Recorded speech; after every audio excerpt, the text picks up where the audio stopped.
Hey guys, Lord here, back in with another action figure review. Today we'll be taking a look at the Transformers Legacy. Again, not sure if it's Evolution or not. I'll have it right in the title though.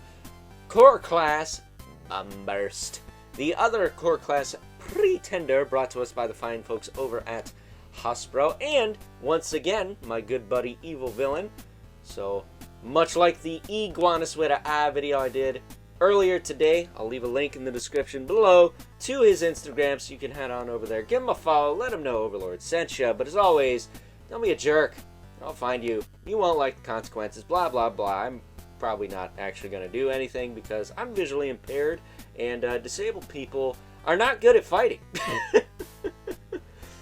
Some food for thought for you people out there. So, with that being said, let's go right to the chase and get into the meat and taters of good old Bombburst here and take a look-see at his accessories. Unlike Iguanas with an eye, he does come with two, count them, two axes. I don't know. These are actually his wings in jet mode, and I'm going to tell you right out the gate, I think this guy would have benefited from being a deluxe class, or as I like to call it, a Derox class. Because A, he's a jet, and jets are bigger than motorcycles, and B, I think he's a little too small. Seems very petite. I will tell you another thing, this back piece does have a tendency to pop off on me, so that's kind of annoying, but really cool head sculpt on him, though. Kind of reminds me of the, gosh, what are those figures called? Evil Villain sent me a bunch of them. Battle Tribes, a little bit. Kind of reminds me of one of those guys. In fact, Iguanus' head kind of reminds me of one of those guys. The Horned Demon dude. But as far as his articulation goes, he's got a swivel in the head. Not really a ball joint, it's just a swivel. Shoulders can go out, they go back down, they can rotate. I thought he had a butterfly, but I guess not. He does have a single elbow with rotation. He actually has a waist twist, which is nice.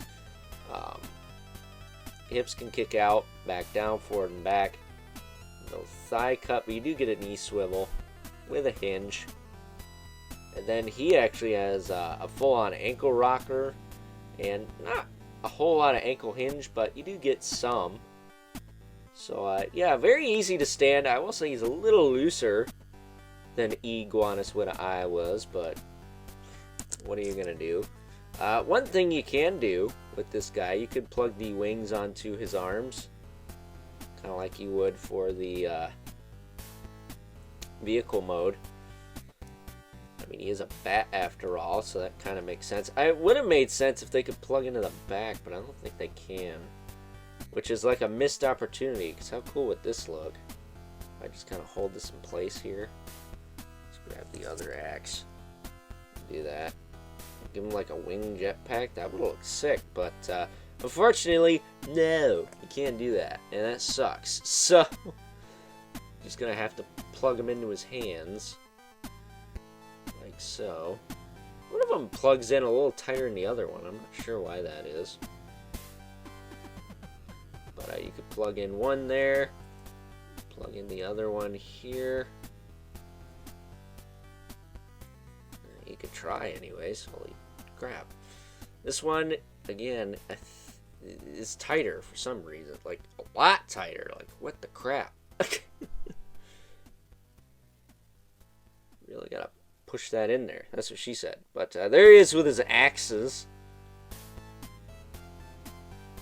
Or should I call them battle axes? Ha ha ha! I'm not funny. Standing him up there. Let's bring in his core class compadre, Iguanas with an eye. Who, by the way, fun fact, I have a Spawn figure from like the, oh, I forget. It was Dark Ages 2, I want to say, called Iguanas. It's like a little demon guy that rides this big saber-toothed tiger demon looking thing. It was the 90s. It was Spawn at its finest. Spawn line nowadays seems kind of dead, so I guess it's better than nothing, but there you go. There's Iguanas next to Bombburst. And Iguanus just seems way more substantial. He's a lot bigger, it seems like. Even though he turns into a motorcycle and this guy turns into a jab. Still trying to figure that out. One thing, too, about Bomb Burst, he does also remind me of Battle Beasts a little bit. Wasn't there a bat one of those, too?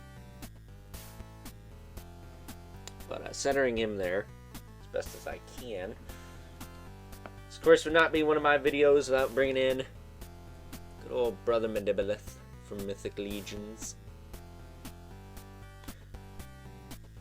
And the infamous 11th Spawn, who is gonna tower over everyone, because this guy's just a little squirt. So, with that being said, it is time now that we wrap things up with some final thoughts. Overall, and of the Pretender trio I'm taking a look-see at on this very channel, I have to say that unfortunately, good old Bomb Burst here, while he does have a very fun name to say in the Disney Afternoon Bonkers animated series voice, those of you who didn't get that reference before, he is probably the weakest of the three, having a pretty weak alt mode, which we'll take a look-see at in just a minute here, and while not having a particularly weak robot mode, he seems very small in comparison to his core class cousin, Iguanus with an I, who we took a look at earlier today, so check that out if you haven't already. Really appreciate it if you did. And even compared to Skullgrin, who we'll be taking a look-see at tomorrow, he just doesn't seem up to par compared to his Pretender buddies. So before we wrap this thing up, why don't we take a quick look at his vehicle mode. And as promised, here is good old Bomb Burst in his alt mode, which appears to be some kind of super compact stealth bomber that the arms don't even peg in on. I have to tell you, that's kind of lame. The legs peg in, and I can get the arms to kind of sit to where they're not going to flop around, but yeah, not the best. But it looks alright. I will say it looks better proportioned than the weird crotch rocket thing that Iguanus with an I turned into, but as far as these core class Pretenders go, definitely not my favorites, but I am happy to have them because I was a fan of the Pretenders.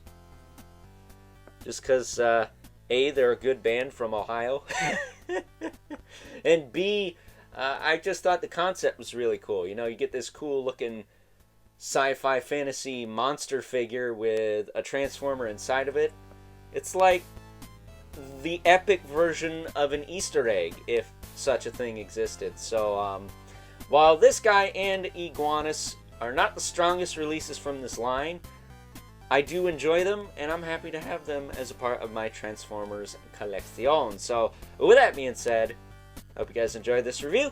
Until next time, I'll catch you guys later.